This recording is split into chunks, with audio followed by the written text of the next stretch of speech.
Video game bang, video game bang, video game bang. Video game. Mega brand.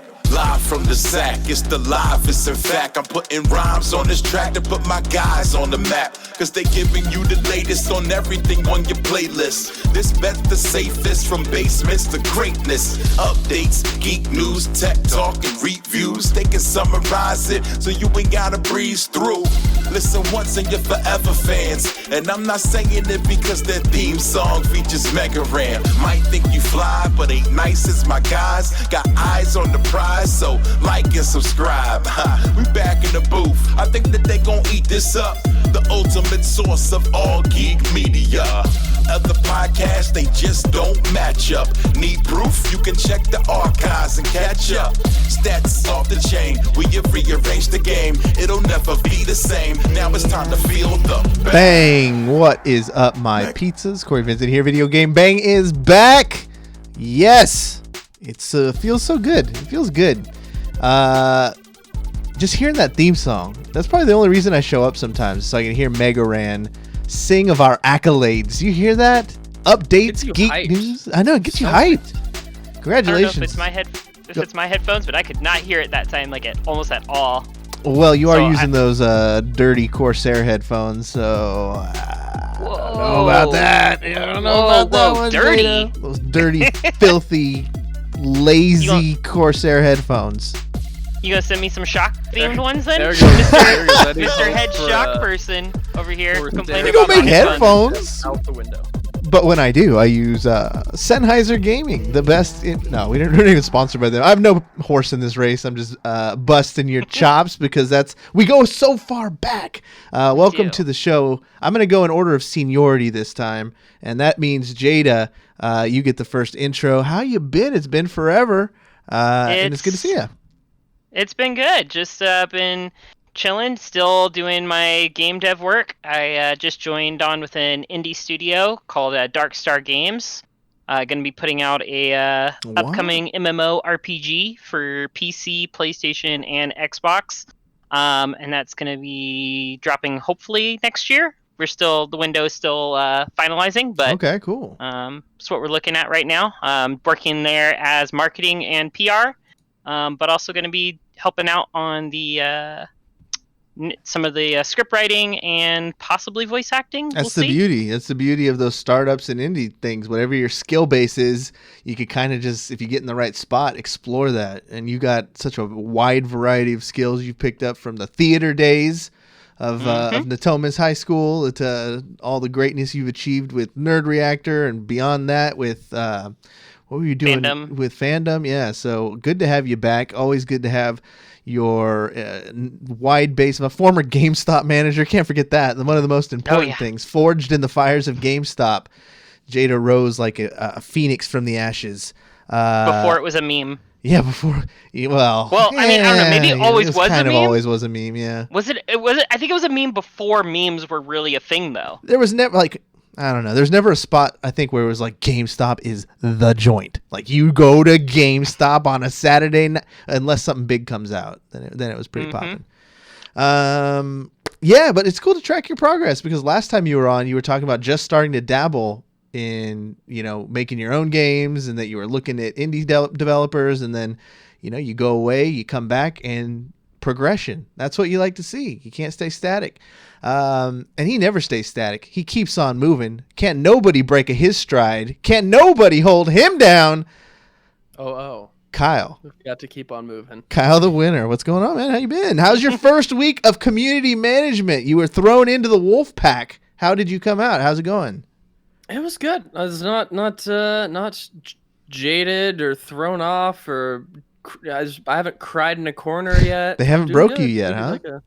Did a nice little live stream, which was cool. I got to play some Rock Band with our product manager and just jam along with some community people, which is always really fun.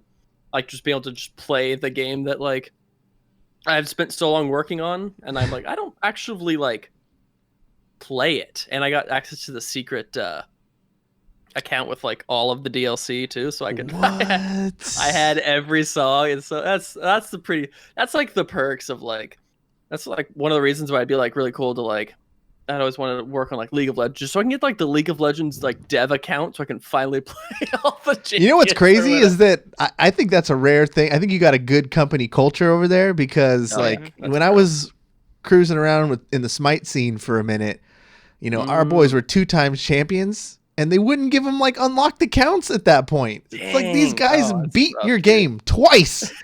They still have to like. Yeah, it doesn't even have a story mode, and these guys figured it out. They created it, beat it, won millions of dollars in prize pool, and you can't give them an unlocked account for all the skins. There's still shit that they didn't have. So you got yourself a good company culture. That's true. I will talk forever on how good Harmonix. I'm like starting to go through all like my benefits and stuff, and like, oh my god, just keeps getting better. So I hope I can end up at Riot one day, just so I can be like, hey, I was there when there was a secret code to get in when the servers were down. Like I used to play back in the beta. They were like, servers are down for maintenance. I'm like, no, they're not. Ooh, that existed?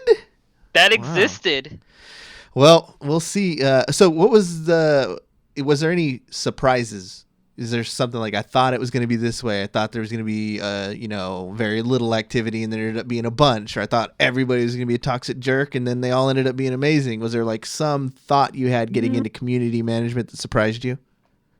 I think I was well tempered by our past community manager, who like she and I talked for a heck of a long time on just like every sort of thing, like what you should expect, what to do, and whatever. I think the one thing that like surprised me the most is the amount of like writing to do, because I'm writing all the things and it has to go through all this approval processes and stuff like that.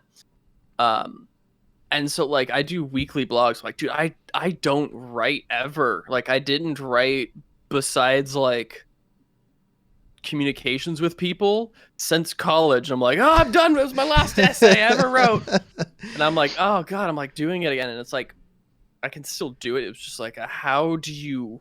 And luckily it's like I get to write about music. So that's pretty good. Like I will gladly take it. I don't have to write about like, Boston.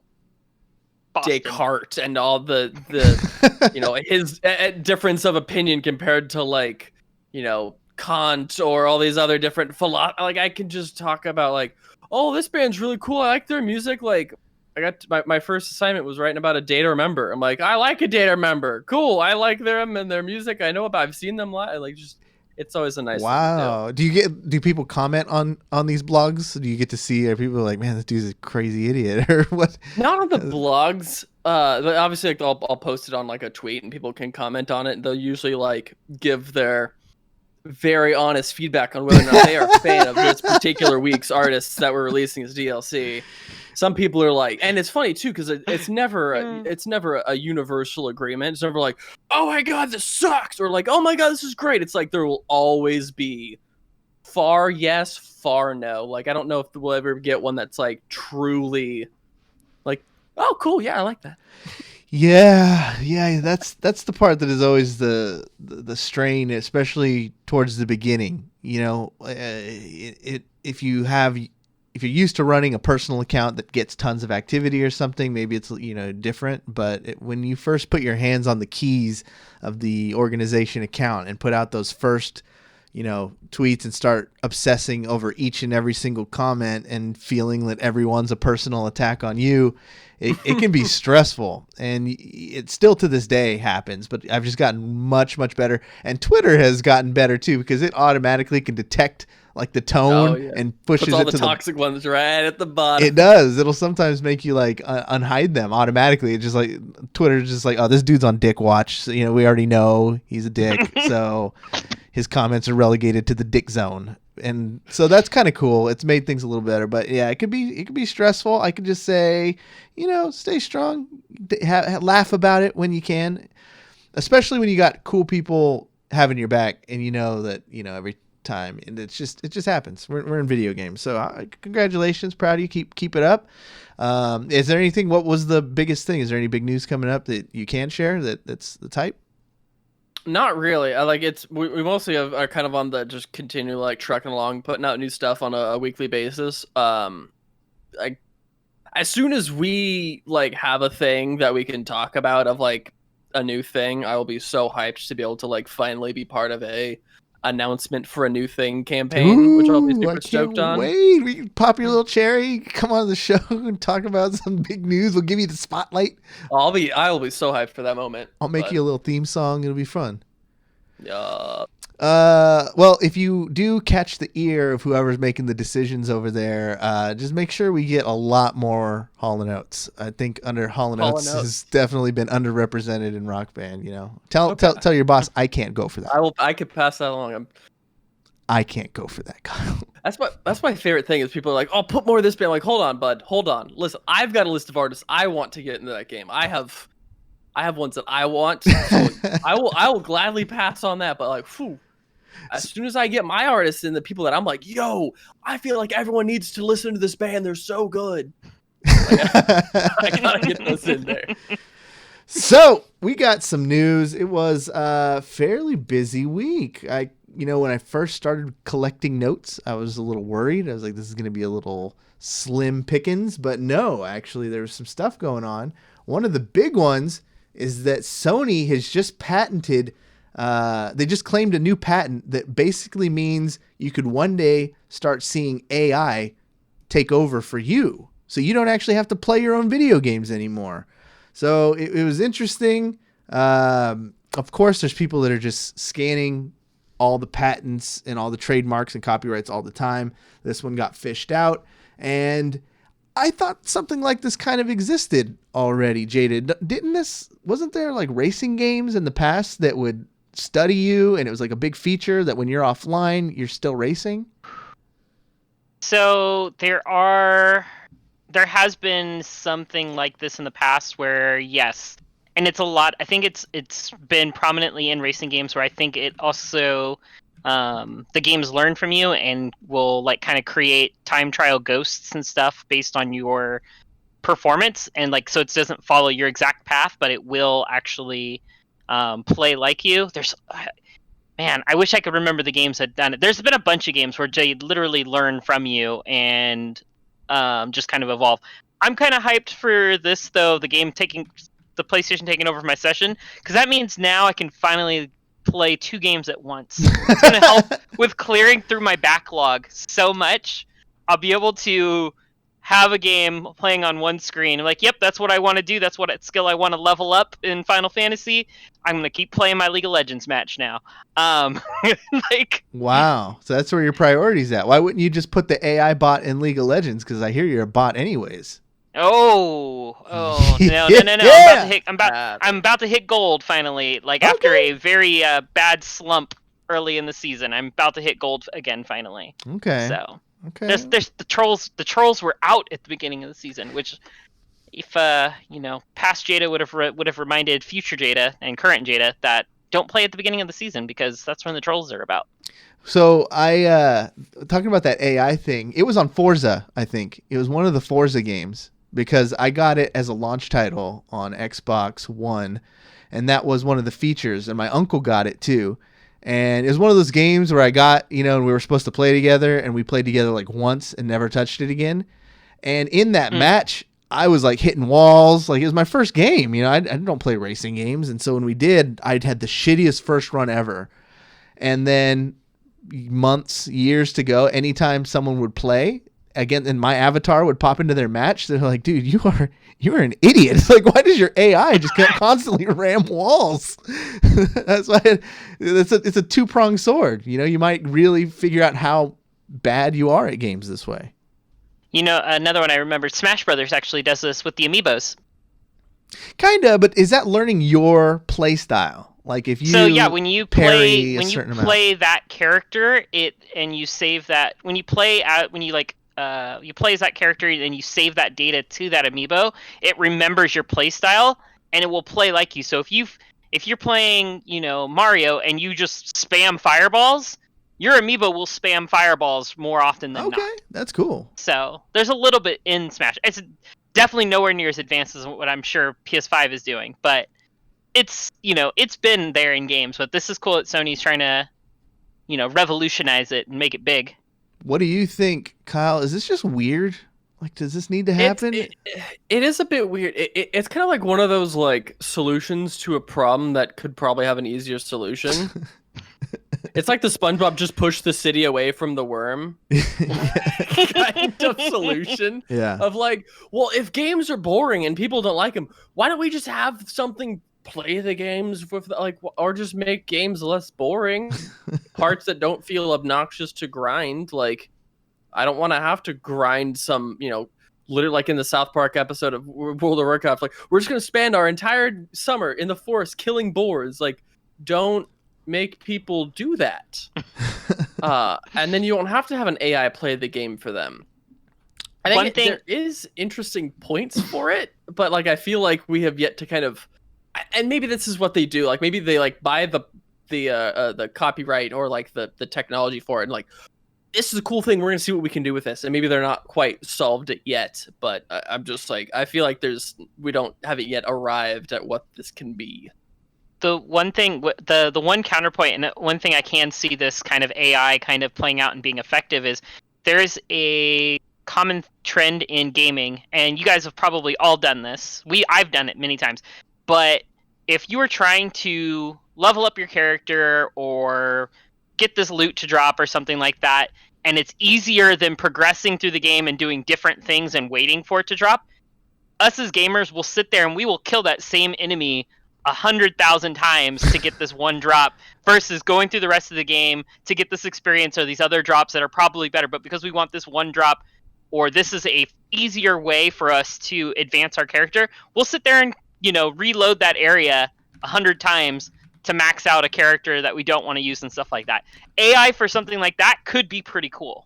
What was the name of the shotgun that we did that for in Borderlands? Oh my Conference God. call. The conference call. Yes. I vividly remember everyone really like coordinating, like, all right, we're getting on again at 6 to try and get the conference call. This guy already got it, so he's not going to do it no more with us. So we got to figure it out. But that we did it because then you can go solo Cromarax, so you had to do that. I wish I had a controller at that point to grind that kind of stuff. The one note too that they put in the article where this is the only case I like this, and I should be doing this right now, maybe with just, a low level bot, but in ranked games for like Overwatch at least, and it's probably the same in League. They don't backfill a competitive match. Nope. So, yeah, it doesn't make sense. It's not fair. So in Overwatch, you get people who DC, and if it's been more than 2 minutes or whatever, you lose SR automatically because you're just about to lose a 5v6. So if there was a way that at least a bot to give you a fighting chance to win this, that would be cool. And then if it was using the AI, you'd really lose when a bot version of you comes through. But and then that's cool. You all have a scapegoat too. Yeah. It's so good because you just yell at the bot. Lucio bot, you're trash, and it doesn't care. It's a bot. Hey, bots have feelings too. Or when you're really shitting the bed and your aim just isn't there, you're like, all right, boys, good luck. I'm putting in the sub. Get in. Reinhardt bot, grab. Yeah, there we go. So that'll be interesting. We'll see if anything actually becomes of that. We're on the fence. So the other thing that happened too, which is big, is it looks like Microsoft will finally find its way to bring the xCloud or their version of cloud gaming to the iOS, which we know they had a beta going for a while, and it was looking good. You were going to be able to play your full-blown Xbox games from your iPhone or iPad, one of the two. And then it died because Apple just went on a tirade. We covered this a few weeks or months back at this point. You can go check it out. But they basically declared war on Epic Games as well as Microsoft. That's why Fortnite isn't in the App Store no more. Anyways, looks like the beta is back, but you have to go through the web browser version. And they're offering it to limited numbers of people who have the Games Pass Ultimate, which is nice. It's cool. But what are you guys thinking here? Are we going to see the future? Is this the future of gaming, Jada? I think this is the future for gaming on the go. Like when you're traveling, like when we've got to go to these cons and stuff, we don't have to pack up full consoles anymore. We can just literally bring the little controller and its attachment for our phones or tablets. And, if you're like, hey, okay, let's meet in my room at, 8. And let's play a couple games of Smash or whatever, Xbox. Let's go sing some sea shanties on Sea of Thieves. You know what I mean? Like Yeah. the things we want to do, before we go out and party and get drunk and do all that type of stuff. That the after parties for cons. Exactly. What do you think, Kyle? Is this a feature you'd be using? I think not only for on the go, but like one thing in particular, and like a lot of people have mentioned it, like if you are on a budget and you're like not like you don't have much spending money, like every single person I know, even those who are like really struggling, like they will have a smartphone. It's like you can do everything. Like even if you don't have a computer at home, you can do job applications on a smartphone. You can do you can work from home on a smartphone if you're Dedicated if you enough. want to, if you're dedicated enough. And like especially for like kids as well who like don't have the money for a full console and their parents like cannot afford to buy them a new console every Christmas, like if you get this, you will likely already have a phone. It's one investment you need to make less, which I think is especially big because I'm always a huge advocate for like as many people like who want to play games should be able to play games and like have that outlet and be able to find happiness in something, especially if like you don't have a ton of spending money. Like you haven't gone to Disneyland, at least you can play some cool video games in your free time and stuff like that. So I'm huge into that. I think it's such a good idea. It like I'm not huge into it, but that's because I have spent way more money on like I played Stadia when it came out at, I think it was GDC a couple years ago, and like I'm like, oh, this is pretty cool, but like the little bit of delay really throws me off and it really bothers me. But a kid who's never known better and like they're not like super particular about it, like I don't think they care. Like, oh, it's a slightly noticeable like 50 millisecond delay, 80 millisecond delay. Like I don't think most people will care. The times are changing. Do you think phone companies are gonna like kind of like throw like advertising money at this because this is going to encourage people to upgrade their phones and get bigger phones or replace their phones more often when they have cracked screens? Like, I don't want to play my game on a cracked screen. I need to replace my phone again. The 5G. And there's like a budding, and there's too. a budding market for like gaming phones too, like Asus or ROG, or like there's a couple of like gaming hardware companies are like, we're put out a phone, screw it. And they'll like have fans on it and have all these different like dual charging ports, LEDs and like stuff. Totally. yes. Yeah, we were sponsored.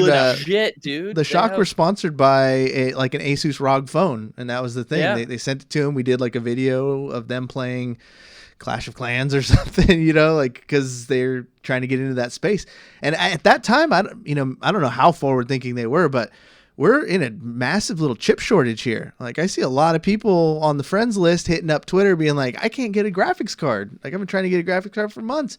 You can't get these consoles. Like, there's companies and they're about to start making electric cars, which are going to need more chips and more motherboards and more electricity, I assume. Like there's going to be, we need to be spending our resources somewhere better. And now you see, once we get this on-demand thing and internet connections start getting a little bit better, we're not going to need consoles. Mara's going to grow up and be like, what the fuck? Why'd you need that big box? Couldn't you just pull it on your brain chip or pull out your phone or, they'll be installed on the TVs. The wall, yeah. So we won't need consoles anymore. We'll need an Xbox stick.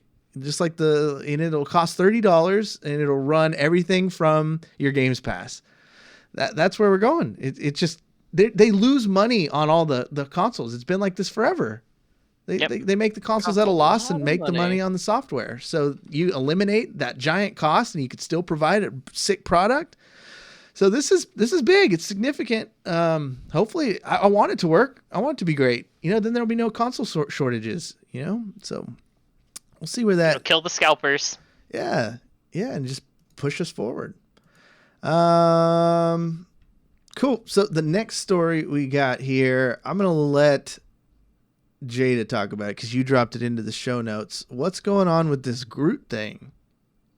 You know what? Like, you know me, I'm a huge Guardians fan. I love Guardians of the Galaxy, and Groot, Rocket, and Gamora is where it's at for me. Like, I love Drax, but Groot, Rocket, and Gamora, those are my three. But yeah, this is Disney's R&D labs. Like they, we're used to all these other, high fancy robotics teams putting out all these different robots dancing and everything like this. Oh yeah. Disney is.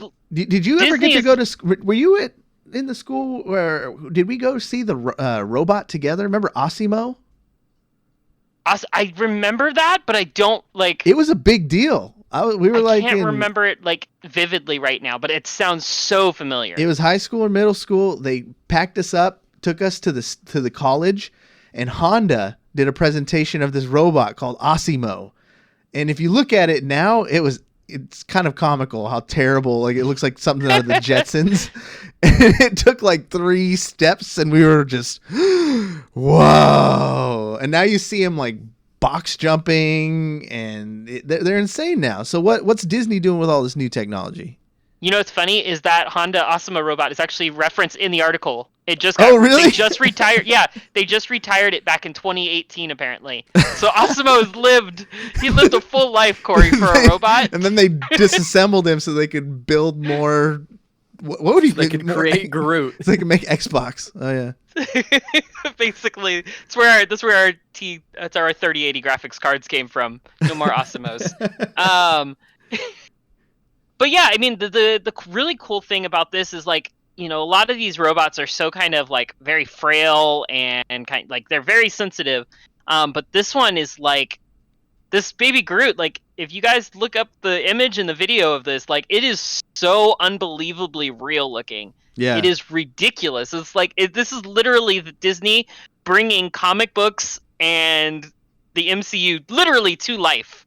Like, I could foresee like this being used in a scene in Guardians 3. Like, they could literally use this instead of having to do CGI for Groot scenes. Like, they could use this. Like, I wouldn't bat an eye. Okay, you might be a little. You're overselling it just a tad. I'll admit this is very impressive, and this thing walking around Disneyland would be insane. Oh, that'd be cool. That would be Someone cool. would steal him. Someone would be out here stealing Groot. Well, have you seen those robots when you kick them and they can get their balance? Yeah. They'll put that technology in the Groot, or just put like a turret on him. He's a robot. Like, they're gonna he's gonna be like those. He'll be like those shopping carts to where, like, once you go past the certain line, he just doesn't move anymore. Like, his robotics shut down. They could have that one dude put like a glitter bomb on him too and record it. A dye pack on Groot, trying to walk him out of Disneyland. He explodes. No, this is really cool.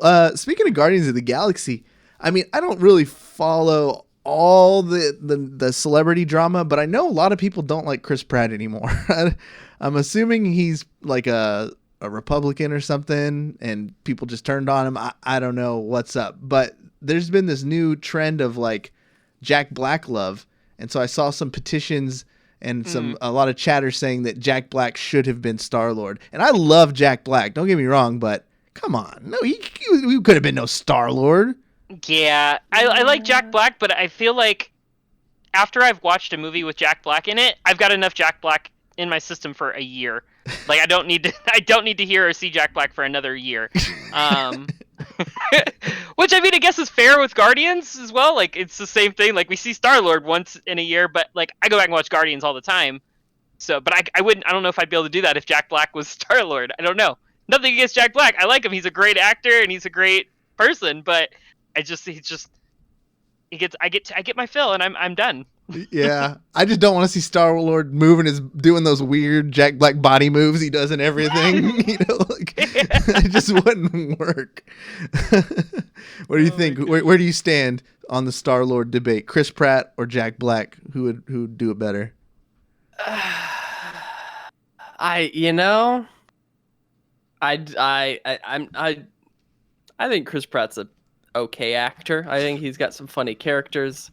Obviously, like, outside of the acting thing, there's some people who are not super stoked on him staying silent about a bunch of not cool things, where it's like every single other person in the MCU is like very outspokenly like pro a lot of nice things and anti a lot of not nice things. Yeah. And he is like neither, which is like, there's worse things you can be, I suppose, but also like you can win some great internet points, and yeah, that is true as well. It is like, that's another thing is like, it's just It does put a black eye, on something that you just want to be able to enjoy, and then when you disagree with someone in the thing, and it's just like, why do I got to know that about you? You're just an actor. Just do the act thing sometimes, but yeah. I mean, I'm all for actors having a voice and voicing their opinions and stuff like that, and like it's their celebrity status to wager when they weigh in. You know what I mean? It's their call to do it. Because, I mean, you go back to the 1900s, people, actors and, playwrights and stuff, these were the people who were enacting change, and, like, they were the ones getting the message out to members of government and stuff like that. They were the people who were spreading their philosophies to the masses that would show up to watch their plays and stuff like that. So nothing has changed in that aspect to me. Like, people forget that was part of the past. Theater has always been a way to influence the masses. It's just, I think it's become so glitz and glam now, and we've had so many celebrities and actors that are all about like the very, very shallow looking and very just like, I'm just a pretty face, I just do movies, whatever, and not actually using their voices or whatnot. And now when people are like, I'm using my voice because I have this power, and now people are like, just shut up. Like, everybody before you didn't do it. So, but like, they forget about the people before. Yeah. So maybe we do sign this petition. Let's just get Jack Black to re-record all the movies. He comes in there. It's showtime. Badly green screen him in. Just give it like the worst green screen. I'm just like walking in place, green screen like poorly over top of. Let's just do a paper cutout and just have it like just plastered right over it at that point. Wow. I don't think Jack Black needs to replace Chris Pratt. I will go ahead and stand on that part. Like, I'm not gonna be like, I think Jack Black is a fine actor in that movies that he has done. School of Rock is still an absolute classic. That's a banger. I rewatched that this year, and it got better over time. Yeah, it's just a very like inspiring movie, and like any kid who watches that will like just have that like passion for music that I think is just super duper important. But I guess kind of circling back to like kind of put a bow on it, like there's a lot of fantastic actors, and a studio would gladly hire an actor that can also get a couple extra butts in seats, because I also like what this person has to say on social media, and they have a very strong following, and they're very outspoken for causes and showing that they're doing a lot of good things, so they have more fans. So okay, not saying you have to do it, but it's probably a good idea. While we're on the Guardians, does anybody know what's up with this holiday special? Like, is it with real actors or is this thing animated? I think it's live action. I could be wrong, but I think it's live action. I can reach out to James Gunn and ask him. He liked one of my tweets. Did he really? So I feel like I have a conversation opening with him now. Yep. I woke up one morning and my alarm is set to the JoJo's Bizarre Adventure soundtrack, because it's just such a hype soundtrack and it just wakes me up in the morning. And I sent to James Gunn. I was like, hey, don't know if you finished the soundtrack for Guardians of the Galaxy 3, but Roundabout by Yes. That is a banger, and that should be on the Guardians. It fits the whole theme of everything for Guardians 3, and he liked it. So I was like, I've made it, y'all. I've ascended. If that ends up in there, you better feel gypped that all you got was a like. You probably wrote it down. No, because you know what? I will take it, and I will literally print that tweet, and I will frame it like this made it. I helped Guardians of the Galaxy 3. As a Guardians fan, I'd be okay with that. Okay. Yeah, chat is saying, I mean, it's just lost sheep, and we all know what that means, so it could be just, pure nonsense. But he says it's going to be real actors. I think if any show could pull off a holiday special in the MCU, it'd probably have to be them, because Star-Lord could be trying to teach him about the spirit of Christmas or something. Mm-hmm. Speaking of that, let's not go too far away from the Marvel-verse, because we got the finale of Falcon and the Winter Soldier, and it was really, really good in my opinion. I agree. Kyle, though, I mean, you were really lukewarm mid-season. You were saying how it's a garbage show, how you want Chris Evans back, and but how do you feel now? So I I watched the first 4 episodes, first three episodes by myself, and then my wife ended up watching it with her dad, and then like got kind of caught onto it, and so now she and I have started watching the last like 2 or 3 episodes together, and we were yelling, we were hype as shit, dude. Really? What pulled you in? Are we going full spoilers? Yes. Okay. Like after the last episode when they're like gave him the chest, the little case with the shit, I'm like, if it's not a Captain America costume, I'm fucking pissed. And it was a Captain America costume with some wings. We got to be his own Captain America. Because I was like, oh, if it's just the Falcon, if they don't give him the I am motherfucking Captain America, then like I would have just been, they would have just been the whole season for nothing. And it was just like the perfect character development. And it was, I did not see how you could think episode 6 was a letdown. That was amazing. Yeah, and like, Ruru too in chat. I was vibing when he was talking after, and like a lot of, I guess some people who are like, I just want a stupid fun action movie are like, why was he talking to these politicians for like 10 minutes? And then like, holy shit, that was so fucking cathartic. You have no idea to like get this like. It's the opportunity for him to tell politicians what everyone has been wanting to say to politicians for like the last 50 years or 300 years even, about like, hey, like you should be talking to the people who's being affected by these decisions you make, and like you can tell these people were doing this thing not because they were wrong, they were just went about it in the wrong way. Like what they had to say had value, they were just doing not good actions. And like it was so good to like have a kind of not moral, clear, good guy, bad guy. Like the bad people in this were incredibly justified. They were just, you know, and you had like the good guy who also was very flawed, and like it just the amount of character development that we're able to get in movies nowadays, when like you had previously, like the first superhero movie I saw was Spider-Man with Tobey Maguire. Like Spider-Man, Green Goblin, good guy, bad guy, like very cut and dry. Now you have these like lovely middle grounds of like character development, and like you can be more attached to these characters because they are flawed and human and all those sorts of things. I mean, and if anybody who didn't like that whole speech he gave to the senators, like that was kind of what the whole 6-episode arc was about. Like that was literally the central issue of the show. It was just, it centered around Falcon and Bucky, but that was the central issue and why they were getting involved in doing stuff. That's what brought them into this situation, was because of the GRC and all their decisions and stuff like that. Like, so like if you aren't enjoying that section, you need to go back and rewatch that entire series again, because that section is what the whole core of this series was about. Yeah, it made my wife cry. When the screen popped up that said Captain America and the Winter Soldier, that's what like got her. That was so cathartic. Yeah. I cried when they took him to the museum. Oh god, that's crazy how good. Like a title can affect your feelings in a series. Like we know knew what that is? What? That's recognition. That is what it is. It is recognition. That is what, especially people of color and, you know, and other marginalized minorities and communities, that's all we want. We want to be recognized for who we are, and, you know, and for what we do and bring to the table. We don't want to just be seen as as just one thing, as a stereotype. We are not what our race is. We are who we are. We want to be recognized.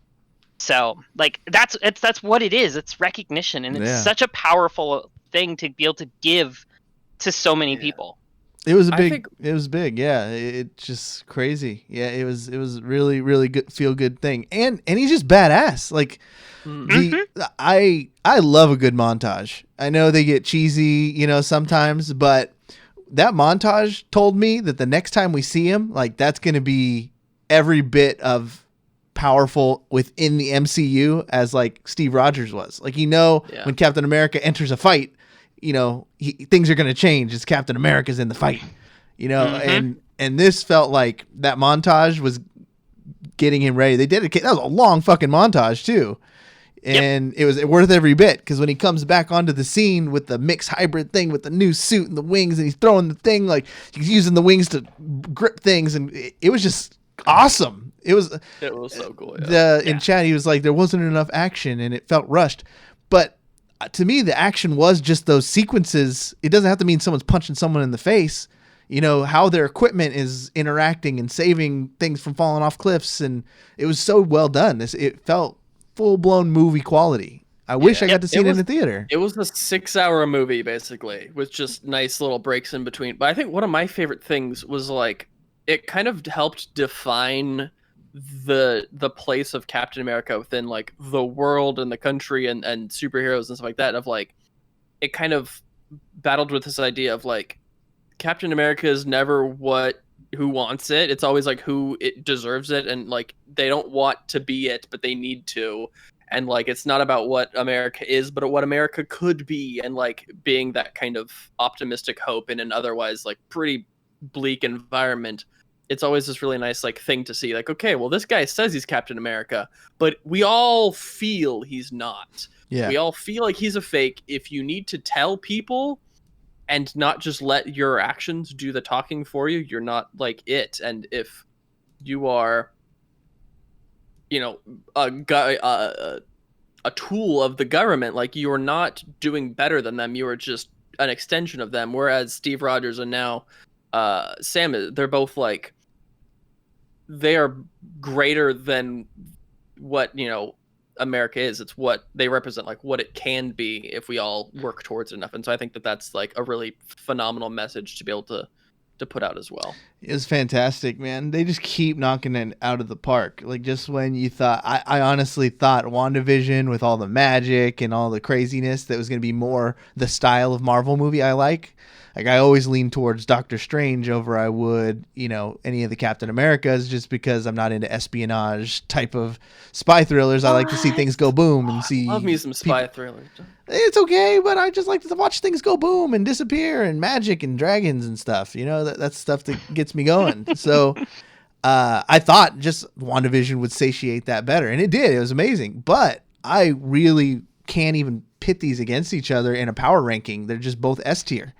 You can't really compare which one you like. I mean, you could obviously if you wanted to, but I can't because I think they're both equally great. And everything I've seen from the Loki one looks like it's going to be in that echelon. Like they don't miss.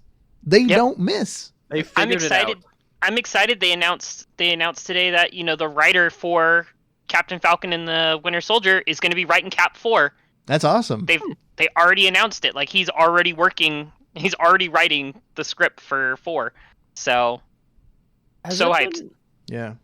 Has it been announced on whether or not like WandaVision's getting a second season or Falcon Winter Soldier getting a second season, or were these just like kind of self-standing? They commented on it. They said that series like WandaVision is probably on its own thing, but series like Captain Falcon, I like that line.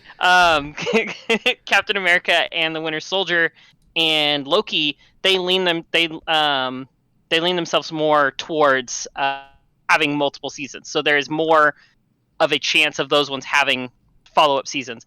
I feel like Loki is going to be a freaking Community 6 seasons in a movie type thing. I feel like Loki is going to live forever. You know, pardon, you know, we all know he died, but he's alive again, so he lives forever. But yeah, I think honestly I'd be surprised if we don't see a second Captain America and the Winter Soldier season leading up to Cap 4 or right after Cap 4. Cool. I would be very surprised if we don't see one of the other. Did you guys catch the new trailer for Shang-Chi? Yes. That was sick. It was good. Yep, I've been on them buses, man. It was very accurate. It was very accurate. Those scenes, those Muni buses in San Francisco. This is another one where I have like very low expectations. We're gonna need to do like a Skip and Tosh special where Skip comes back and teaches us, you know, what all the things to be excited for.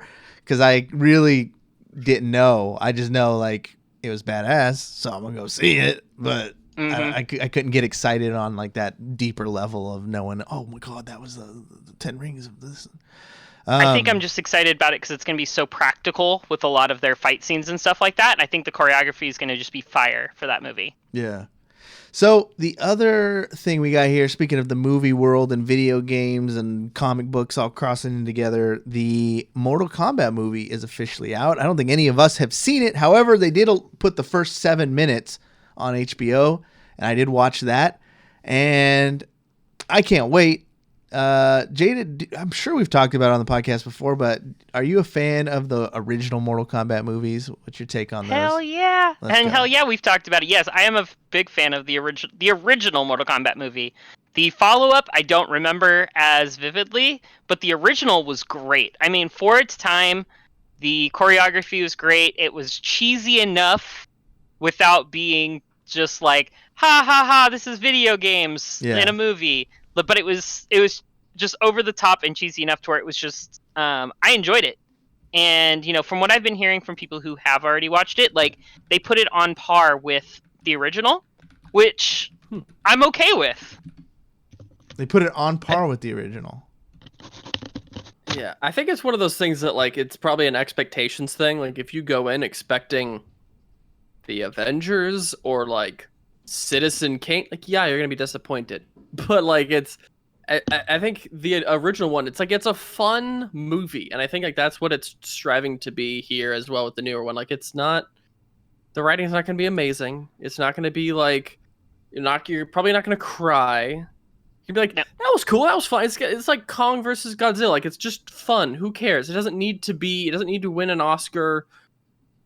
Writing or direction. It's a fun movie. Who cares? I think that's what this is going to be too. My wife was kind of just asking, about the old one and the new one and the characters, and because she's like, I don't recognize that guy from the other one, and I was like, yeah, you do. He was the guy who was in the yellow thing that did the get over here in the forest with the thing came out of his hand, and she's like, oh, what's interesting, I think for us, and that's going to be, I really love the series and all the characters and side stories and everything, but that original movie really only focused on Liu Kang, Johnny Cage, Shang Tsung, Liu Kang mainly, like he was like the main guy. And that's true in Mortal Kombat. I think there's always kind of this thing of he's the main dude, although halfway, like only a couple games in, they murder him and he comes back as a zombie and all this stuff, but it gets really weird. It gets really fucking weird.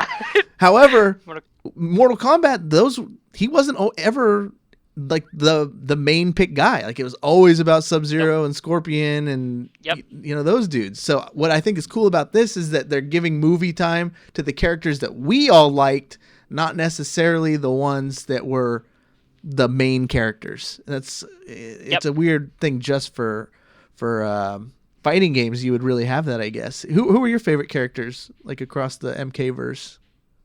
For me, it's all about Jade and Melina and Katana. Like those are my girls. Okay. Like I just be wrecking house with them. But I like a lot of the new characters they've added. Like I played a lot of 10 and 11. I really liked Cassie. Cassie Cage was great. Yeah. Whatchamacallit? I'm blanking on Jax's daughter's name. But I really liked her too. Her moveset was amazing. It was great. Yeah. And I'm so mad I can't remember. I got you. It's Jackie Briggs. Jackie, thank you. Yes, that's it. Okay. Yeah, Jackie. Yeah. Yeah, and the first 7 minutes were straight just Scorpion versus Ling Kuei, and it was amazing. And that's all I want. Like I did see in one of the reviews I read from Nerd Reactor that it felt like there's too many character introductions, and it made the overall plot feel rushed, which I could totally see that being true. But to what we started with, it's Mortal Kombat. Like we're not going for Scorsese here. It doesn't need to be one cohesive thing. Like introducing, if you love the characters, seeing those introductions and a lot of these characters that didn't get their justice before get awesome screen time. Like that's all you could want. It's kind of like it's the whole Suicide Squad thing. You know what I mean? Like the first Suicide Squad that we got a couple years back, I really enjoyed the first half of that movie until they got, when they did all the introductions and showcased everybody and you're getting to know everybody in the movie. It was great. And it's just they fell apart at the end. And so I'm I'm not going to be surprised if Mortal Kombat kind of does that towards the end, but you know what I mean? It's like you said, we want to see all of our favorite characters in Mortal Kombat. We want to see them on the big screen. I'm happy they didn't put Johnny Cage in this first one. Like, I'm happy he's not in it. Oh, he's not? I didn't know that. He's not. No, yeah, they was it the director? I can't remember who, but they came on record saying they didn't put him in there because they had Kano as a big force in the movie, and Kano is a very comedic type character, even in Mortal Kombat world, in the game world, and so they just didn't have space for those two comedic roles. Like, they would have been fighting for time with those two. So if we see, I wouldn't be surprised if we see Johnny Cage in the next one, but this one was supposed to be about Kano. Getting it's gonna be fucking Ryan spotlight. Reynolds. Let's be honest. he would actually make a great Johnny Cage. He would. He'd have to get a little. I think he'd have to get a little more ripped for it because Johnny Cage is always supposed to be, pretty ripped. But they could go the whole route of, his bodyguard does all the stuff. You know what I mean? They could totally do that. They could do that in Ryan Reynolds fashion. I'm looking forward to. Oh, go ahead. I was going to say they could have somebody, whoever would be the equivalent to a white Terry Crews playing Ryan Reynolds like stunt double.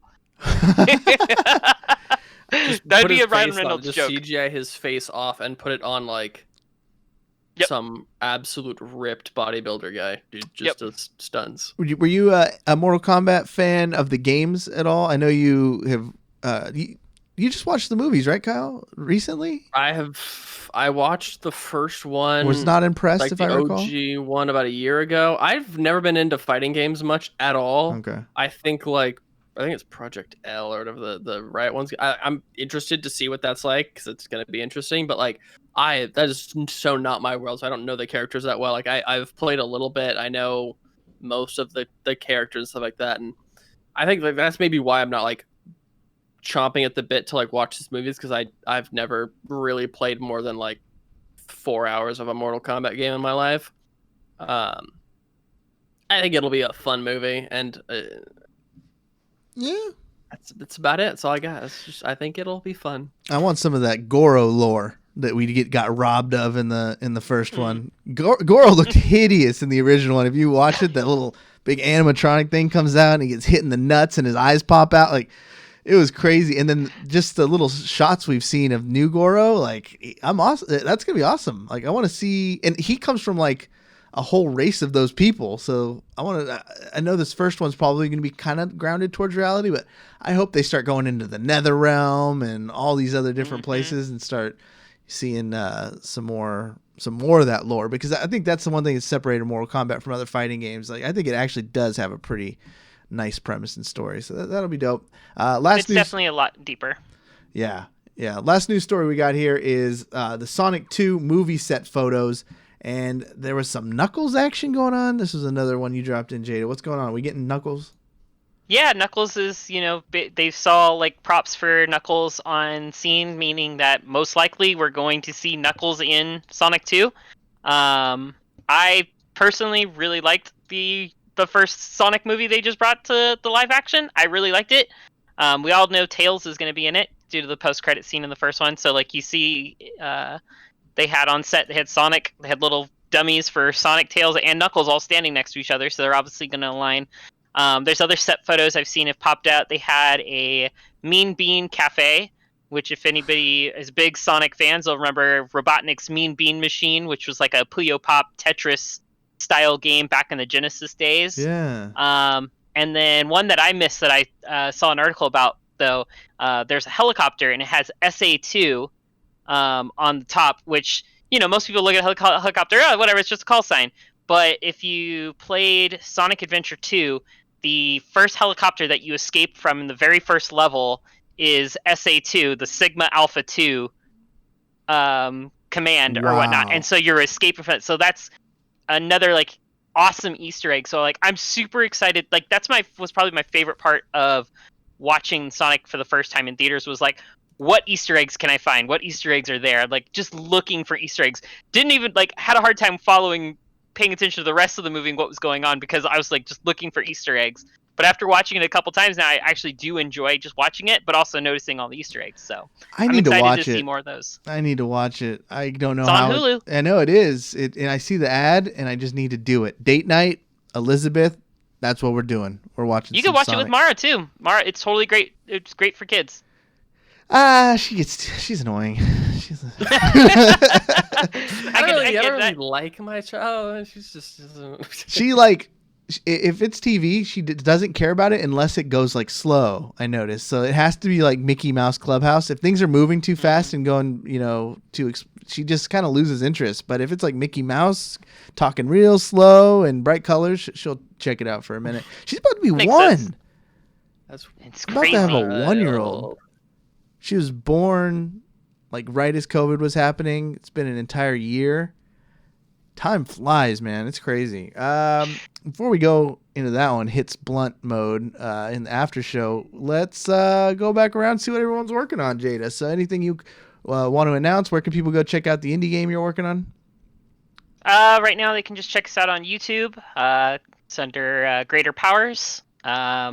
Still some early stuff. I just joined the team probably, I don't know, 2-3 weeks ago. So I'm still digging through, reading the lore, and figuring everything out. We're putting together a format for some developer diaries that'll be coming soon. So definitely keep an eye out for that. And then we're posting stuff on the Twitter monthly with different arts and things like that you can check out for before the game. Other than that, you can just see me on Twitter at Jada_Rena. That's pretty much where I've been. Very, very nice. And Kyle, the winner, what you been working on? Anything you could talk about? Any Hall & Oates DLC update on that since I talked to you about it earlier? Yeah, so we already have it. We contacted the people, got them back to us, and we already have them in. They're in the game right now, actually. Really? We work we work lightning fast at Harmonix, man. It's just which one? You got it. What song you got? God, do I know how many Hall & Oates songs do I know? And can I accidentally get them mixed up with Simon and Garfunkel? How dare you? I was like, oh yeah, their new song, "Sound of Silence." Oh nope, that's the other one. That would be the most boring fucking song in Rock Band. Yep. Yeah. That'd be like 2 chords. That's the thing I'm learning is like, oh, people have all these cool, like, I want this song. I'm like, you mean that one with just vocals and drums? Like, I feel like that'd be really. It's just so much stuff to think about with these things, man. But yeah, we're just pushing out cool, awesome DLC. Like, not every single week will be a thing for you, but you're bound to find something in the massive 2,500 plus song library that you like. Let me know when you get some Action Bronson or some Old Man Saxon or a little bit of Hobo Johnson. You give me one of those, I'll be back. I feel like I could get some Action Bronson. If that's the thing about hip hop, it's tricky because you got to have like a full band sample or else it just doesn't work right. Yeah. But I feel like you can get one that's pretty good. So yeah. I might have to look into some of those. I think we need more hip hop in the games world. I agree. That one was free. That one was a freebie from me to you. San Francisco Shock is back in action. We had our first week. Didn't necessarily go the way we had hoped it would. We went 1-1 on the weekend, but it's okay. Viewership was nutty. I don't know if you got to see where we landed, but we were like in 95K or something like that, which is huge since YouTube. So credit to the Overwatch League for boosting that number. And it was crazy. I tilted a little bit. I don't know if you were following on Twitter, Kyle, but I saw it. What happened with some other Overwatch League team popping off on Twitter with some sloppy social media management habits, and I had to put some folks in their place. I need to catch up on that. I missed that whole thing. Yeah, total drama. I think you were justified. You were justified. It was kind of a little bit of man yells at clouds, a little bit, just because that's just kind of how it goes. But I guess this one team, I don't know what I did to piss in their Cheerios, but to be a fly in their ointment. But anytime they get a chance to send a jab, even about shit that's like not cool, like we lost when Sinatra retired to go play Valorant, they like tweeted something like, "Yo, where'd your MVP go, SF Shock?" Like something like way out of bounds. It's like the dude's mental health. He wanted to play a different game. You gonna talk shit now? You gonna use this for banter? And it's that same team. So leave me alone. Why are you so obsessed with me? It just really, Yeah, dude. There's always that there's always that one guy who always like follows a band just to yell at them, like "you suck" every time you do a thing. Or like the football fan who like just hates Tom Brady. Like, fucking hate Tom Brady. Why is he gotta play the game? Like, oh my god, dude, just breathe. We're not even in the same region. This team plays in Korea. Like we're not in the same thing, and they still. Okay. I don't know. So, anyways, you feel better now that you kind of. It's good to kind of just decompress. Check it out at What's Up Pizzas if you want to see my hot takes. That's the thing. Like, we would never respond to them on main anymore, too. It was just one of those things where I was like, I just want to get this out there on my personal account because we will never address it on main because honestly, you know, your team's history of choking and not being very good is just not worth our team boosting your engagements even more. That was what I got mad at. As a social media manager, I was like, you can't get any interest in your team through player posts or creative content. You just gotta resort to putting my name in your mouth. Yeah. But I like the people. Like, I think I'm friends with their social media manager on Twitter, and like they seem like a great, nice person. Like personally, I just don't know if there's someone that in their strategy that was just like, hey, anytime we get a chance to shit on the Shock, pull the trigger. It's just the guy on the keyboard. Guy opens the door. Have you told him you don't like them yet? No, tell him you don't like them. Okay. Make them feel bad. They just want what you want. They want your spotlight, is what it is. They jealous. Yeah. All right. Yeah. Well, we could talk strategy. You know, if you want to reach out and we actually hash this out. You know, maybe there was a great reason. Maybe I took it too serious. I don't know. But with your history, it was pretty iffy. But that's what I got going on. Just some stupid stuff. The San Francisco Shock has a bye week, and then they'll be back next week with some more banger matches. So please, if you're interested in any of that kind of stuff, you can go to @NRGGG to check out our Rocket League team and our amazing Valorant team, or @SF Shock to check out more of the Overwatch style content. So thanks, and everybody. Didn't y'all win the Apex, one of the Apex Cups, right? We win honestly, I get mad. I feel like I have Kanye where that thing where you just feel like you're never getting the credit you deserve. I don't know if it's that, like it's just or if we're really just not getting the credit we deserve. But we've got like the most winningest Rocket League team of all time. We had like the most storied franchise in Smite. We have 2-time champions in Overwatch. We have Optic Chicago, which is one of the most popular Call of Duty teams to ever exist. Like, we tear it up professionally, but it seems like we never get the love. But give us some love. Go to Twitter @NRGGG, @SFShock, @What'sUpPizzas.